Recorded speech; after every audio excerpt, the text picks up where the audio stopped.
Hər tərəfi rozovaya eynəkdə gördüyümüz mükəmməl bir həyatda yaşamadığımız üçün daima etirazlarla qarşılaşacağıq.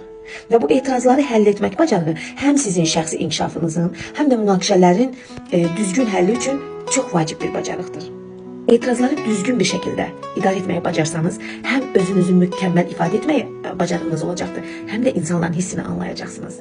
Məhz bu mövzuda sizə bəzi prinsipləri sadalamaq istəyirəm. Birinci, dinləmə və anlama. Əgər biri sizə etiraz edərsə, ilk növbədə onları dinləyin. Bəzən insanlar sadəcə fikirlərini ifadə etmək üçün dinlənilmək istəyirlər və bu onlara sakitlik verir. Əgər siz onlara heç bir müdaxilə etmədən dinləsəniz, onlar həm fikirlərini ifadə edərlər, həm siz onları az müdafiə edərsiniz, həm də onların açıq olmasına səbəb yaranar. İlk öncə dinləmə və anlama vərdişini özünüzdə inkişaf etdirin. İkinci, empatiya göstərmək. Etirazın səbəbini başa düşməyə çalışın və qarşı tərəfin hisslərini anlamağa çalışın. Bu, etirazın daha konstruktiv müzakirəyə çevrilməsinə kömək edəcək. Bu zaman başa düşürəm ki, bu sizi narahat edir kimi cümlələrindən istifadə edə bilərsiniz. Üçüncü, sakit və nəzakətli qalmaq. Etirazlar bəzən emosional ola bilər. Bu zaman öz hisslərinizi, emosiyalarınızı idarə etməyə çalışın. Sizin nəzakətli, sakit qalmanız qarşı tərəfi də sakitləşdirə bilər. Bu zaman məsələni çox rahatlıqla həll edə bilərsiniz.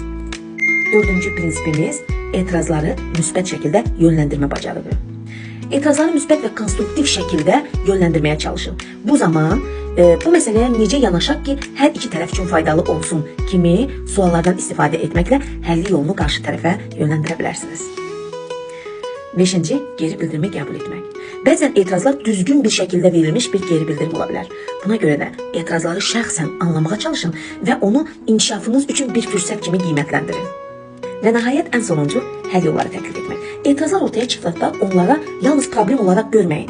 Problemi anlamağa çalışın və onun həlli yollarını təklif etmək daha faydalıdır. Belə bir yanaşma həm tərəflərin, həm də vəziyyətin irəliləməsini təmin edir.